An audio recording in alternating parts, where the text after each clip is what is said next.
әзілді де, әнді де, әңгімеден де номер 1, құрметті ағайындар. Бүгінгі кеште Қазақстан эстрадасындағы номер 1 ағамыз Нұрлан ағамызға доғал, қошемет ұрып қойыңыздаршы, құрметті ағайындар.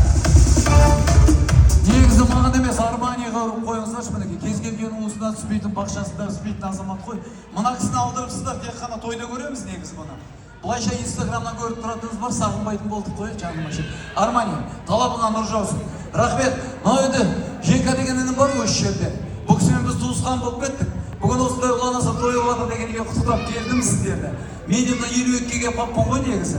Мен де қарқайыппын ғой. Кеше Абайбеке екеуміз бір тегін тойға барғанбыз ғой.